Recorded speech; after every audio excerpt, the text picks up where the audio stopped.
Hello दोस्तों। मेरा मतलब इस साल मैंने नीट का एग्ज़ाम दिया है और ये मेरा थर्ड अटैम्प्ट था और मेरे नंबर भी काफ़ी कम है। 431 मार्क्स आ रहे हैं और रैंक मेरी 1.5 लाख है। कैटेगरी मेरी एससी है, तो एससी कैटेगरी हिसाब से मिलने के चांसेस तो फिर भी कम है। उसके हिसाब से कैटेगरी होने के बावजूद मिलने के चांसेस तो काफ़ी कम है, क्योंकि लास्ट ईयर नहीं मिला था इस रैंक पे। लास्ट ईयर जो ऑल इंडिया की बात की जाए तो 1.37 लाख के लगभग रैंक पे मिला था कॉलेज। थर्ड राउंड की बात कर रहा हूँ, है ना। और राजस्थान स्टेट से हूँ मैं, और राजस्थान स्टेट में लास्ट ईयर राजस्थान स्टेट में तो कट ऑफ हमेशा ज़्यादा रहती है। स्टेट राउंड में जाओगे तो आपके चांसेस रहते हैं कि थोड़े बहुत, तो स्टेट राउंड तक जाएगा कौन। देखो, मुझे 3 साल तो हो ही गई है, 3 साल से मैंने बीएससी भी नहीं किया है और अदर कोई कोर्स भी नहीं किया है। 2022 में 12th पास आउट हूँ और 3 साल में मैंने कुछ भी नहीं किया है। ओनली नीट को ही दिए थे। सोचा था कि हो जाएगा, सोचे थे कि भाई कैटेगरी भी हो जाएगा, पर हुआ नहीं। हाँ, थोड़ी बहुत मेहनत भी की थी, ऐसी बात नहीं मेहनत नहीं की थी, मेहनत तो की थी,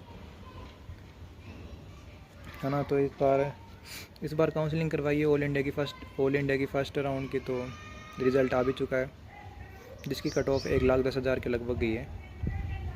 तो पता नहीं सेकेंड राउंड में होगा या थर्ड राउंड में होगा। फोर्थ राउंड तक जाना है नहीं, क्योंकि मुझे यार कुछ ना कुछ तो करना ही है। या तो मुझे बीडीएस लेना है, पहले तो ऐसे कंफ्यूज था कि बीडीएस लेना है या बीएमएस लेना है। जैसे जाके डिसीजन लिया है कि भाई बीडीएस करना है, तो बीडीएस करना है तो उसके लिए सोचा है कि भाई बीडीएस ही करना है तो पास वाला कॉलेज ही क्यों ना ले। तो जयपुर में जो कॉलेज है बीडीएस का, आरयूएचएस डेंटल कॉलेज, ठीक है, तो वो सोच रहा हूँ कि वो ले लूँ, है ना।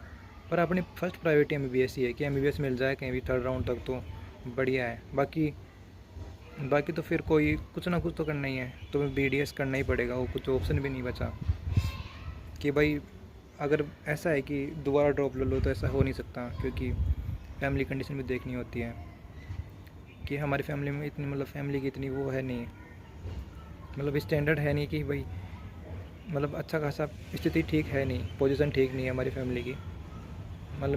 लोअर मिडिल क्लास मानो, ठीक है। तो कुछ तो करना ही होगा, ठीक है। तो बीडीएस लेने का सोचा है, डॉक्टर से बात भी की है, उन्होंने कहा कि बीडीएस बेस्ट रहेगा, है ना। बाकी बीएमएस के लिए तो डॉक्टरों ने मना ही किया है, तो सोचा है कि बीडीएस ही कर लेते हैं ना। तो अब मैं बीडीएस की काउंसलिंग भी करवाया साथ ही, है ना। तो फर्स्ट राउंड में तो मैंने लगाया नहीं, ऑल इंडिया में तो मेरा फ्री है कि ऑल इंडिया में तो मैं लगाऊंगा ही नहीं बीडीएस में, ओनली ऑल इंडिया में बीएससी लगाऊंगा।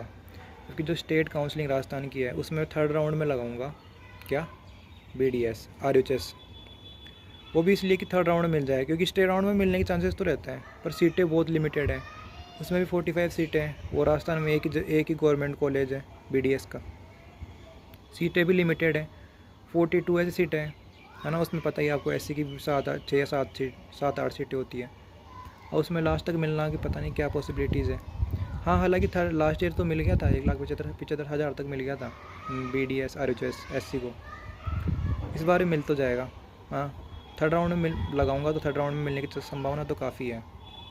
स्टे तक जा नहीं सकता मैं। अब मैं देखो राजस्थान के स्टे में जाऊंगा तो क्या पता, क्या पता जो बीडीएस मिल रही है थर्ड राउंड में वही नहीं मिले। तो इसीलिए थर्ड राउंड में लगाने का डिसीजन किया है कि जो बीडीएस कॉलेज है राजस्थान की, उसको थर्ड राउंड में लगा दें, ताकि कुछ तो मिले। माना कि मैं फोर्थ राउंड तक चले गया, तब भी मेरे को कुछ नहीं मिला। अब इसका सॉल्यूशन तो यही है कि अगर मैं सेकंड राउंड में भी लगा देता हूँ ना, राजस्थान स्टेट काउंसलिंग में, सेकंड राउंड में अलॉट हो जाएगी। और सेकंड राउंड में जब अलॉट हो जाएगी सीट, ठीक है, सेकंड राउंड में अगर सीट अलॉट हो जाती है ना, तो आपको क्या होता है, ये नियम होता है कि अगर आपको सेकंड राउंड में अलॉट हो गई सीट तो आपको ज्वाइन करना पड़ता है, और आप अपग्रेड नहीं कर सकते। राजस्थान की स्टेट काउंसलिंग का रूल है ये, ठीक है। लास्ट ईयर तो अपडेट करने दिया था किसी कारण, ठीक है, अपग्रेड करने के लिए दिया था, तो इस बार तो पता नहीं, इस बार तो आया है उसमें लिखा हुआ है कि सेकंड राउंड में अपग्रेड नहीं कर सकते। तो वो जो एमबीबीएस के लिए जो नियम लगते हैं ना, सेम बीडीएस के लिए भी सेम है मेरे हिसाब से। तो भाई जो ये नियम है ना एमबीबीएस के लिए और बीडीएस के लिए, दोनों के लिए सेम कर रखे, ये दोनों के लिए अलग करनी चाहिए, क्योंकि जो कोर्स है ना वो सेम नहीं है।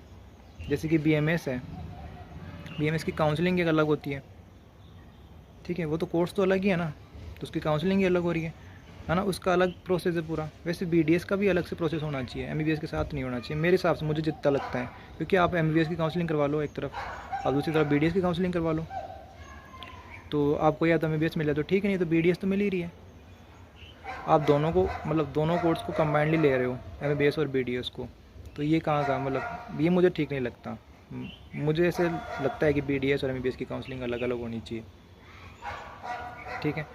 मेरे केस में यही है, क्योंकि मेरे केस में ये प्रॉब्लम है कि अगर ऑल इंडिया में या तो एमबीबीएस मिल ही जाए थर्ड राउंड तक तो ठीक है, ठीक है, जाके अलॉट कर लेंगे, कोई दिक्कत नहीं है, इधर 50,000 डूब जाए कोई दिक्कत नहीं है, एमबीबीएस मिलनी चाहिए। बाकी राजस्थान स्टेट काउंसिल की फ़ीस बता दूँ आपको, 50,000 रुपये सिक्योरिटी फ़ीस है, ठीक है।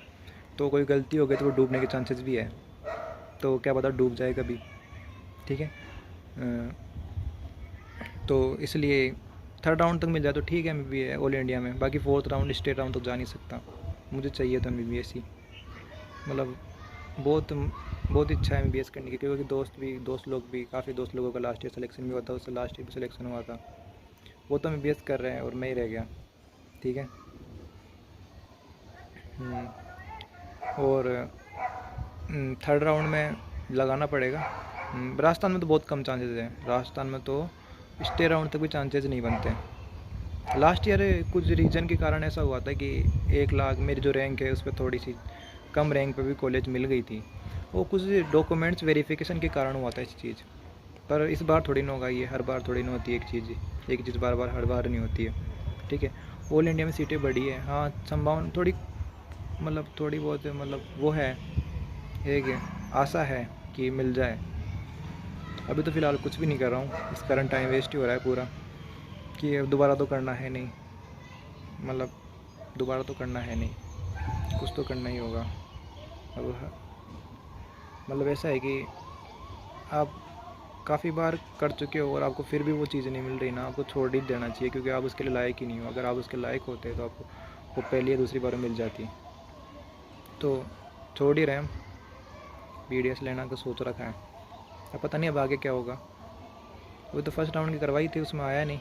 अब राजस्थान की बाकी है, राजस्थान में तो कम्प्लीटली श्योर हूँ मैं कि राजस्थान में तो होना ही नहीं है, क्योंकि उसकी रैंक तो इतनी हाई जाती है, राजस्थान में इतने पढ़ने वाले बच्चे हैं।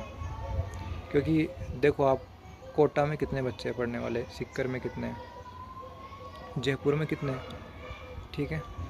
और बाकी जो अदर स्टेट के होते हैं वो भी राजस्थान में 5-5 10-10 साल आके रह कर पढ़ रहे हैं, और वहाँ के यहाँ आके डोमिसाइल हो जाते हैं, तो वो भी काउंसलिंग करवाते हैं, तो वो भी ले लेते सीट। और बाकी आप देखो ना, ऑल इंडिया से भी काफ़ी लोग आ जाते हैं राजस्थान में, क्योंकि उनको राजस्थान कॉलेज अच्छी लगती है, ठीक है। तो आपको लगता है कि इसका कोई सॉल्यूशन है, जिस सिचुएशन में जो सिचुएशन में मैं हूँ रिसेंटली, उसका कोई सॉल्यूशन है तो आप कमेंट में बताना, ठीक है। और पता नहीं आगे क्या होगा।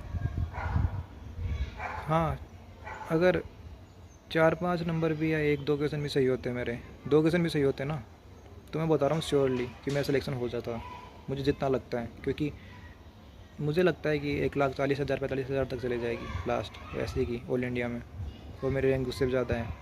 यानी कि मैं रहूँगा तो 4-5 नंबरों से या 8 नंबर से, इतना ही रहूँगा मैं। ये तो मुझे कन्फर्म लगता है, जितना मेरे थिंकिंग है, जितनी मैंने रिसर्च की है इस बारे में। आगे पता नहीं क्या होना है, ठीक है। आपको कोई सॉल्यूशन पता है तो बताइए कमेंट में। बाकी तो नीट वाला है, कोई प्रॉब्लम समझ नहीं सकता नीट वालों की। नीट वाला मतलब नीट वाले की प्रॉब्लम ओनली नीट वाले समझ सकता है, वो भी जो 1 या 2 ड्रॉप दे चुका हो, कभी देखना कभी भी। बाकी मेरे दोस्त से बात हुई थी, मेरे एक दोस्त था जो NIT से पढ़ रहा है, मेरी बात हुई इससे, तो मैं बोला, उसने कहा कि मेरे को कि भाई तू दूसरों से बात क्यों नहीं करता। बोले यार मेरे को अच्छा नहीं लगता कि उनका तो मतलब वो तो कुछ ना कुछ तो कर ही रहे हैं, मैं कुछ नहीं करा इसलिए नहीं बोलता मैं उनको। वो से बोलता भाई तू ऐसा मत सोचे बिल्कुल भी, ऐसा कुछ नहीं होता। मैं बोला भाई तेरा एक बार में हो गया NIT में, हम 3 साल हो गए और हमने कुछ नहीं किया।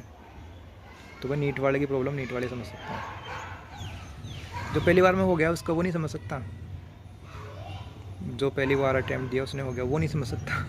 हाँ थोड़ा बहुत समझ सकता है मानता हूँ, बाकी देखते हैं।